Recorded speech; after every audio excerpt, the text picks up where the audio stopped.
The United States has always had a contentious relationship with its ideals of equality and egalitarianism. Our founding fathers chose a route to keep the Union together. At the beginning of our story, this had a long and tumultuous reach. Over and over, we have struggled with the concept of all are created equal, and with the reality, many were not treated as such. We have struggled and made progress over the last 200 and odd years to try and reach the ideal. Since the 2016 United States presidential race, it has felt as if the United States has fallen back, has forgotten the lessons it so harshly struggled to learn. And it seems that there are those that either do not remember these lessons, are unable to question the logic of the arguments before them, or worse, choose to ignore the past for their own ends. With this in mind, I've taken a look at some classics of the English language to see what can be learned by revisiting times so similar to today. Times of stress and uncertainty, moments that has spurred some of the most influential and inspiring short pieces in literature. The ultimate measure of a man is not where he stands in moments of comfort and moments of convenience, but where he stands in moments of challenge and moments of controversy. And on the civil rights question, however much some will say it, the two issues are tied together. I refuse to be a victim of believing in segregation. I fought too long against segregation in the South and in the North to come to the point now that I'm going to segregate my morality and my principles. I'm not only going to be concerned about justice for Negroes in the United States because I know that justice is indivisible and injustice anywhere is a threat to justice everywhere. I'm concerned about justice for everybody the world over. In 1963, the Reverend Dr. Martin Luther King Jr. was well into his life as a civil rights activist, having already given some 8 years to this movement. He had been arrested in Montgomery, Alabama, for nonviolent activism against unjust segregation laws. In response to criticism from fellow white clergymen that the civil rights movement should be fought in the courts and the ballot boxes, not in the streets, Dr. King replied, "There are some counties in which, even though Negroes constitute a majority of the population, not a single Negro is registered. Can any law enacted under such circumstances be considered democratically structured?" With these words, written in the margins of a newspaper while in prison, Dr. King laid out his arguments for the justice of nonviolent protest. In a time of terrible turmoil and violence in American history, Dr. King was a bastion of peace. This was a peace that would not stand by as injustice flourished. I would agree with St. Augustine that an unjust law is no law at all, Dr. King informed his critics when they questioned his protests against the law. Any law that uplifts human personality is just. Any law that degrades human personality is unjust. All segregation laws are unjust because segregation distorts the soul and damages the personality, he chided, reminding them of their own obligations as men of conscience. He also reminded them that it is wrong to use immoral means to attain moral ends. It is just as wrong, or perhaps even more so, to use moral means to preserve immoral ends. I have always held a special place in my beliefs and my heart for Dr. King. Part of that is due to the coincidence that we happen to share a birthday, but it is primarily because of his strength of character and purpose.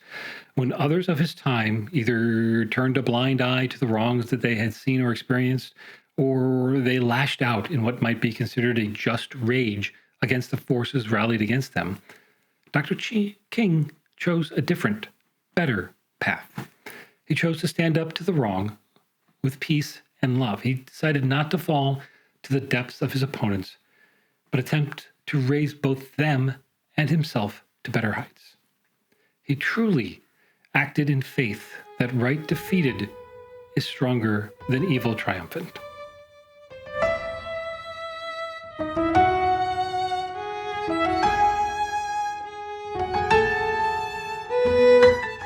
In June of 1937, George Orwell returned from his volunteer service against Francisco Franco's fascists in Spain during their civil war to his home in the United Kingdom. He returned home because he was declared medically unfit, being shot through the throat by a sniper bullet in April. The bullet barely missed severing his artery, and the wound would likely exacerbate other medical issues later in his life. It was fortunate for Orwell that the bullet went straight through, leaving a clean wound. Fortunate because he spent the subsequent several weeks hiding from communists. They had declared unjustly and unfoundedly that the group Orwell belonged to was secretly aligned with Franco. Many members, including its leader, were arrested and killed. Orwell and his wife had to lay low while their passports were sorted to avoid the same fate. His persecution by the communists did not end there. The Communist Party tried to discredit his novel, The Road to Wigan Pier, requiring him to file a libel suit against them. Orwell spent the next 8 years trying to get back in the fight against nationalists, fascists, and Stalinists. He tried diligently throughout World War II to be of service. Unable to serve in a combat role due to health issues, he wrote. He spent the last 5 years of his life following the war, reminding the world with his literature of the dangers he had just been through. George Orwell was a man who knew nationalism and its caustic effect on society intimately. He understood nationalism had but one goal: its own continuation of power. As he stated in this short work, and can be seen in his masterpiece 1984, a nationalist is one who thinks solely or mainly in terms of competitive prestige. He may be a positive or negative nationalist. That is, he may use his mental energy either in boosting or in denigrating. But at any rate, his thoughts always turn on victories, defeats, triumphs, and humiliations. He also saw the far-reaching fear of the other that nationalism creates. In his example, the terrible stigma of anti-Semitism. Anti-Semitism is part of the larger problem of nationalism. Finally, he predicts the resurgence of the most insidious trait we have witnessed in the nationalist renaissance of the modern era, the tendency of nationalists to rewrite history for their own short-term benefit. One prod to the nerve of nationalism and the intellectual decencies can vanish. The past can be altered, and the plainest facts can be denied. Completely disregarding facts or history, the nationalist creates their own history to the detriment not only of their country, but ultimately of themselves. As we face the near-term threat from a return of nationalism, even to the point of the former U.S. president disregarding history to brand himself as one, we need to remember the lessons that cost us so dearly. The disregard of moral aptitude our grandfathers fought against. As Orwell himself so eloquently and plainly put it, the emotional urges which are inescapable should be able to exist side by side with an acceptance of reality. But this, I repeat, needs a moral effort. Finding my work worthy of this highest honor. In my heart, there may be some doubt that I deserve the Nobel Award over other men of letters whom I hold in respect and reverence. But there is no question of my pleasure and pride in having it for myself. It is customary for the recipient of this award to offer personal or scholarly comment on the nature and the direction of literature. At this particular time, however, I think it would be well to consider the high duties and the responsibilities of the makers of literature. Such is the prestige of the Nobel Award and of this place where I stand, that I am impelled not to squeak like a grateful and apologetic mouse, but to roar like a lion out of pride in my profession and in the great and good men who have practiced it through the ages. Now, adding a collection of fiction, regardless of its preeminence, of its author, and its own shortness to this collection with letters from Birmingham Jail and notes on nationalism may seem out of place. However, where the letter reminds us of our conscience and soul, and the notes are will and logic, the fiction of the Vigilante allows our imagination to move both our hearts and our minds.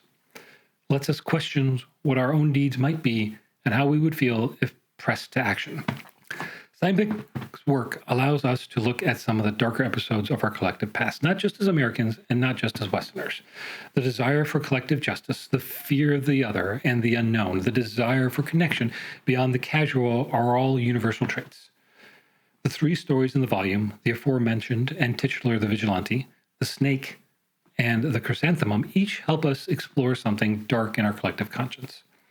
The banality that lynching can be once the excitement and distraction has worn off. The confusion, both of the intention and hidden thoughts of the other, of which you can't rightly conceive. The small betrayal that finally lets you realize all that has hurt and injured you. It is only through fiction that we can feel the full weight of these actions. Hearing or reading inspiring words and seeing the impassioned arguments does not always reach the special place in our hearts or minds or souls in the way a well-crafted fable can.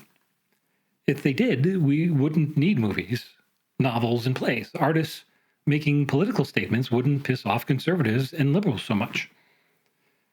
John Steinbeck was able to let us feel the depths of that despair or the chilling feeling of moral emptiness. In times when we have to question not just the intention, but the very veracity of the news, it is important to be able to reach into our own feelings and remember what we truly believe and what is really important. With these earlier works, written before the fame of the Dust Bowl stories of the Grapes of Wrath or of Mice and Men, Steinbeck helps us even now to question what we want our lives and our nation to be. These works, both real and imagined, caught a moment of our shared history, a history some around the globe have forgotten or purposely distorted. A professional acquaintance of mine, Professor Christopher Andrew, has coined the term HADD, or Historical Attention Deficit Disorder, to explain this phenomenon. Professor Andrew is Professor Emeritus in History at Cambridge University and a visiting lecturer at Harvard, as well as the former historian for MI5. So it is considerably ironic that he has come up with this phrase that is itself forgetful of the words of George Santayana. Those who cannot remember the past are condemned to repeat it. I worry we are at a precarious point, a point where the past can be remade and contorted so it is even harder to remember the lessons taught to us by King, Orwell, and Steinbeck.